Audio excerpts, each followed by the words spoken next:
Hello everyone. So basically, I have decided to start a new series. Like I have already finished the basic chess things where you need to learn all the rules regarding the chessboard, like how you have to arrange the chessboard, how you have to move your pieces, some sort of those things, and like some sort of very important things which you need to understand. Rules kind of thing I have done in that thing.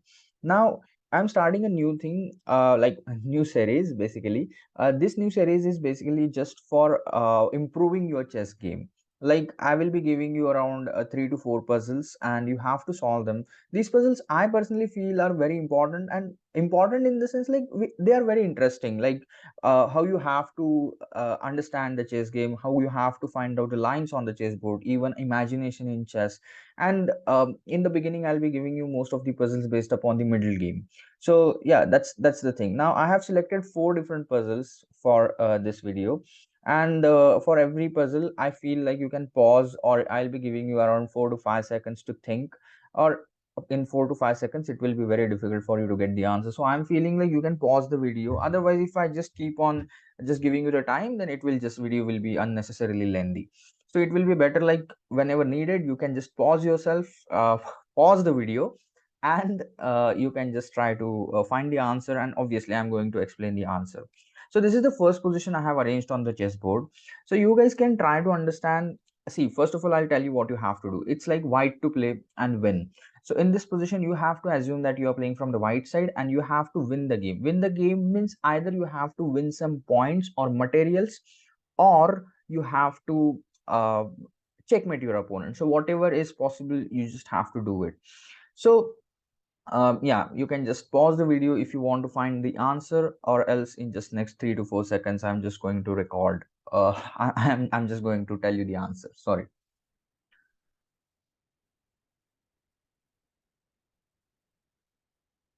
All right. So now I'm going to explain the answer for this position. First of all, you need to understand what is happening in this position. For example, first of all, see what your pieces are doing. In this position, if you notice carefully, then this queen is basically in the diagonal, in the same diagonal of the black king.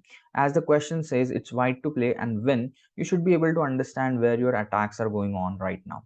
So this queen is in the same diagonal of the black king, so this can be a very helpful thing for you to win. I hope I have arranged, I have not missed any piece in this one. Sorry, I missed to arrange one bishop. So let me add the bishop.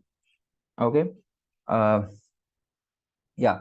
So in this position, you have to understand that in this knight is basically pinned on two sides. Like it's pinned on this diagonal, and also the knight is pinned on the another diagonal. That means this knight, if it moves, pinned means what? Pinned means here if the knight moves anywhere, obviously in this one it is not allowed to move because it is pinned for the king.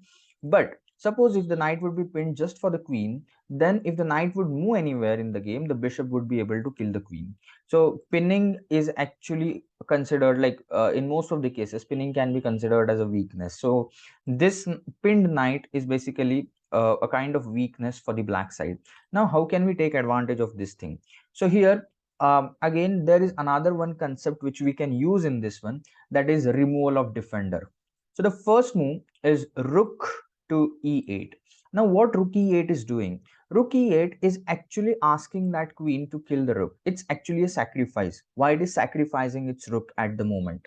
So here rook, as it is going on the e8 square, here black has no choice but to kill the rook or to move the queen somewhere else.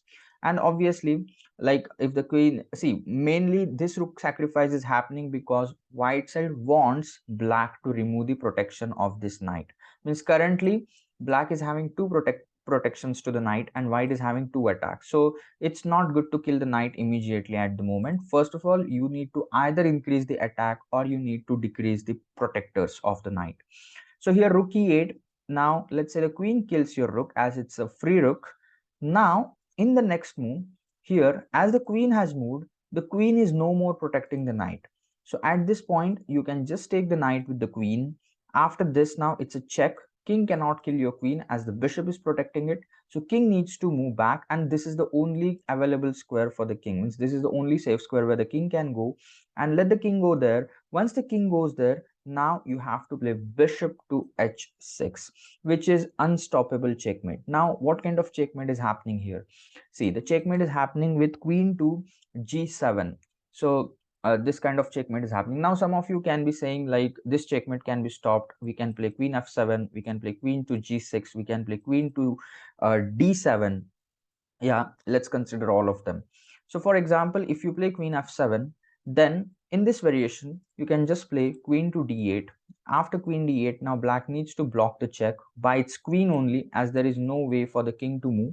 So queen needs to block the check. So suppose the queen goes on e8, then you can just take the queen with the queen, and this is a checkmate. Even if the queen would go on f8, the same thing, queen captures queen. As the bishop is protecting the queen, king will not be able to kill you. So this is one of the variations. Like we have seen the variation, if the queen goes on f7, we have the answer. Like we can go on d8, and that is going to be a checkmate. If the queen goes on suppose g6, then the answer is very simple. You can just take your queen directly to f8, and that's the checkmate. Okay, so I don't feel that is very difficult. You can just place your queen on f8, and that's a mate. If the queen goes to d7, I feel the same variation is working. Queen to f8, and that's a checkmate. So basically after bishop h6, there is no answer for this position. Means like there is no way to defend or stop the checkmate. Means in one way, if you are going to stop the checkmate from one side, then on the other side the checkmate is obviously happening. Now let's go for the second position, which I have decided. This one has been done. Yeah, this is the next position. This is pretty simple position as compared to the last one. Again, you can stop the video, and you can pause the video, and you can just try to find out the answer. I'll wait for 3 to 4 seconds. All right, so now I'm going to sorry, now I'm going to explain the answer here. In this position, if you notice again carefully, the queen is basically pinned. Okay, so that means the queen can move only in this diagonal, or queen can kill your queen. Otherwise the queen is not allowed to move anywhere like this. So how we can just find the answer for this one? Let's see.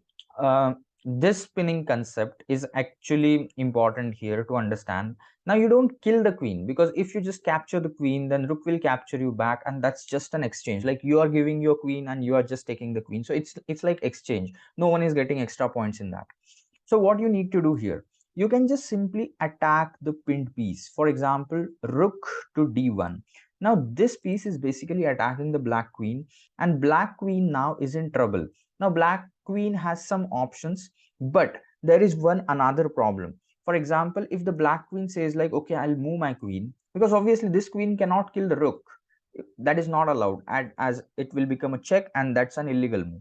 So here, if the queen tries to move somewhere in this diagonal, anywhere, then first of all, rook captures rook, and here this is a skewer happening. Skewer means here, as the middle piece moves, you are getting something behind it. So that is called a skewer. So here you will be getting the skewer, like you will be getting the rook in that skewer, and first of all, that will become a check. For example, here, if the queen kills the queen, then you just have to take the rook with the rook. Now this is a check to the king. Now after that check, now black will have to remove the check somewhere. Obviously queen can't block, so king needs to move somewhere, and then you can just take the queen, and see, you are having extra rook on the board, which is a clearly winning position for the white side. So yeah, this one about like for the second puzzle. Now let's go for the third one. uh let's see here. Yeah, this is the third position, and in this position, if you notice carefully, then uh, just try to understand. See, lines on the board are very important. First of all, again, pause the video. If you want, you can just find out the answers, and then I'll be just explaining the answer for this. So I hope you are pausing the video and just seeing. Means try to calculate on your own. That's actually very interesting. Like try to stretch your mind, try to stretch your calculations. If you don't get the answer, yeah, I'm here to I'm here to explain you. So let's see here. First of all, if you notice again in this position, these two pieces are actually very important. Okay, so like these two pieces are controlling the g7 and the h8 square. But right now there is a problem. The problem is that this pawn is not letting your bishop's diagonal or the queen's diagonal to get open and to attack the black's king's area. So here it comes like here it's the time where you can sacrifice your pieces. See, when someone is sacrificing their pieces in the game, it's not a mistake. Sacrifice means they have calculated that they are giving their piece for free and they are getting something bigger in the end. So here you have to sacrifice your rook. When you kill the knight, actually you have got the knight. So if black is saying like I'm not going to capture your knight, I mean, I'm not going to capture your rook back. So white will be like, okay, no problem. I have got your 3 points for free, like knight for free, and I'll just take my rook back and I'll win the game. So if black side doesn't kill your rook, black is like white is winning. And if black side kills your rook, thinking like black is getting more points, now look at this diagonal. This diagonal is going to make you win. So here at this point, you can just have to like you have to place your bishop. Now again, some of you might be thinking like I can place the bishop to g7, I'll be getting one of the rooks. That's not actually the best move here. Why? Because you are getting a checkmate. How? Let's consider this. So here bishop to h8. After bishop h8, now the plan is to place the queen on g7. Now again, don't get confused, like don't you think don't get confused like the bishop knight can kill the bishop. Knight is not allowed to move because knight is again pinned. Okay, so see how simple pinnings can help you to win the game. So this knight is basically pinned, and actually this checkmate is unstoppable now. There is no way. Yeah, black can delay the checkmate just by one move. Means black can sacrifice its queen, then you just kill the queen with the queen, and again in the next move checkmate is happening. So there is no way that could be like there is no way that can be possible to stop this checkmate.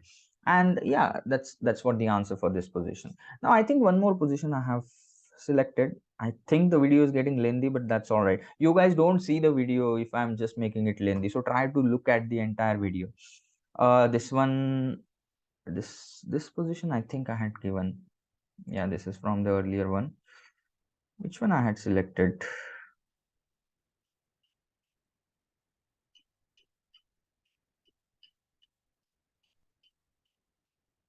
No. So I think we have done here with the puzzles. So these three puzzles I had selected. Means I was today I was just going through some puzzles from my earlier database, and I got these three puzzles. So one more puzzle I had selected, but I don't know, I missed it somewhere. So yeah, I hope you are enjoying, and every day I will be giving you some puzzles like this. I will try to explain some of the puzzles because somewhere I'm just seeing those puzzles, so I'm feeling like okay, I can share these puzzles with you. And yeah, it hardly takes some time for me to record, so I don't mind recording these videos. So I hope you are enjoying, you're understanding the things which I'm trying to explain. And yeah, that's it. Now we will stop, and again we are going to meet for the next time, explaining some new things and trying to deliver my little knowledge to you about chess. And that's it. So bye bye, have a nice day. Thank you.